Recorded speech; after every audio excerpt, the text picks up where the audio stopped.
اعوذ باللہ من الشیطان اللعین الرجیم بسم اللہ الرحمن الرحیم الحمد للہ والصلاة علی اہلہا اما بعد فقد قال مولانا امیر المؤمنین علی بن ابی طالب علیہ الصلاة والسلام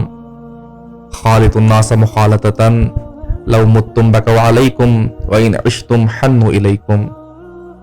محترم ناظرین اکرام، امیر المؤمنین حضرت علی علیہ الصلاة والسلام نہج البلاغہ میں انسان کو زندگی جینے کا سلیقہ سکھاتے ہیں کہ انسان اپنی یہ زندگی جو خداوند متعال نے ایک مختصر سی زندگی عطا کی ہے، جس کا کوئی بھروسہ نہیں کہ کس لمحے یہ زندگی تمام ہو جائے، مولا اس زندگی کو جینے کا طریقہ بتا رہے ہیں کہ اگر تم اپنی زندگی کو بہترین طریقے سے جینا چاہتے ہو، اس کو اس طرح سے جیو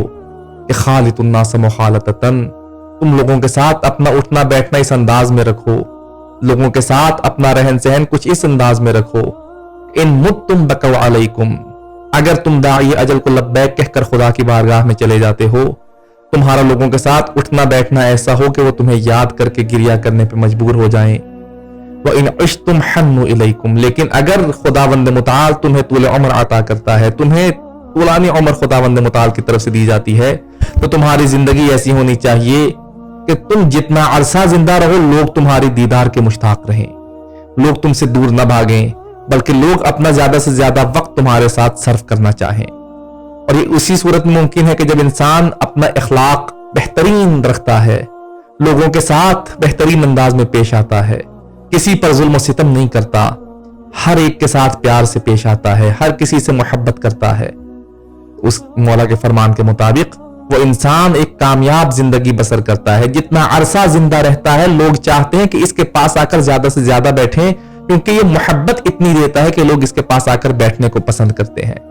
اور اگر یہ انسان اس دنیا سے چلا جاتا ہے، اس نے اتنا اچھا وقت لوگوں کے ساتھ گزارا ہوتا ہے، انہیں اتنی نصیحتیں کی ہوتی ہیں، انہیں اتنا پیار دیا ہوتا ہے